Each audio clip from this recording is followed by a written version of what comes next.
Hey y'all, how you doing today? Hopefully you're having a good day. I'm out for my nice walk, getting a nice walk after spending the day with a couple of leaders and a couple of teachers at a school, working with them, thinking about some next steps. And this particular day, I just chatted with a principal afterwards, and she asked me, hey, how do you do a nice job of getting teachers to buy in when you come in and do some coaching work with them, when you come in and do some work with them? How is it that you're always able to kind of immediately go to teachers and say, hey, let's introduce ourselves, but let's get right into it real quickly, and the teachers listen to you?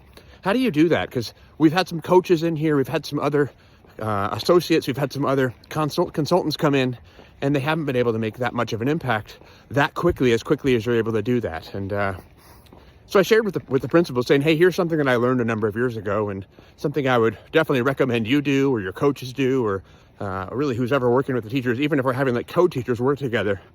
Just thinking about, okay, let's start a conversation with an educator. And I'm picturing of the particular educator I was talking about. It's a veteran teacher, been teaching over 15 years in the same general system, kind of bouncing around between 3rd and 4th grade for some time, but really been teaching for a long time, definitely knows her content, definitely knows what she's talking about. But as always, there's always room for improvement. And I knew that this particular teacher, because the principal told me, really wasn't super excited about having me come in to kind of help out with some coaching, because again, they're pretty confident who they are. Nobody likes to be second guessed, especially by someone they don't really know. So one of the things I kind of started off with was talking about saying, hey, I always start these meetings with a teacher, especially if it's one-to-one, sometimes even maybe a small group of teachers, and I'll put up the standards for math practice. I'll put them right on a screen, or maybe I'll print out a page of them, those 8 standards for math practice, and I lay them out there and I say, hey, before we get going too much, before we get into any resources or possible next steps or any feedback, I'd like to offer you an opportunity to look at these standards for math practice. And I'd love to just ask you, of these standards, what are your kids pretty good at? And of these standards, if you could choose 1 or 2 of them, which would you like to get a little better at? Which would you like them to get a little better at? And how can you help them to get a little better at it? And I'll give a few minutes for the teacher or teachers to kind of think about that and process that. But then I'll hold them to an answer and say, hey, which one do you think it would be? And that does a couple different things. One thing, it does focus the conversation into one of those 8 standards. If I just said, hey, what's something you want to get better at? That can go anywhere.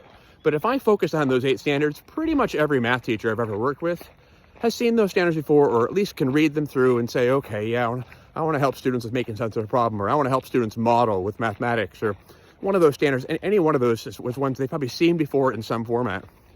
So if I point to those standards and say, hey, we're going to have a conversation about one of these 8 things, but then give them the choice, give them the agency about which thing they'd like to talk about, all of a sudden that opens the door. And they say, I'd like to talk about standard number 4 or standard number 1 or whatever standard is important to them. And we could say, okay, now tell me about your class. Do you think your students have an opportunity to do this standard? Do you think your students have an opportunity to practice this with each other or individually or with you? Where do they have chances to practice that? And then again, we can kind of continue with that conversation over and over again. Say, okay, here's some ways I've seen that work in other classrooms. Here's some things I've seen done in other classrooms. I'm not saying that they're not good. I'm not saying that the teacher is not qualified. I'm not saying that some feedback saying, hey, you teacher, you need to change everything you do. No, I'm saying I've seen this work in other classrooms, so it probably could work in your classroom too. And we can have a real honest discussion about that and be truthfully and honest and open.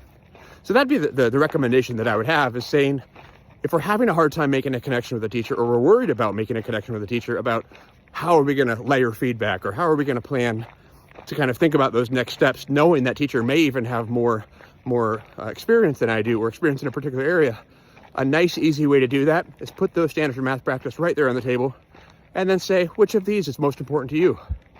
And again, that opens the conversation, and we can have some good impact that way too.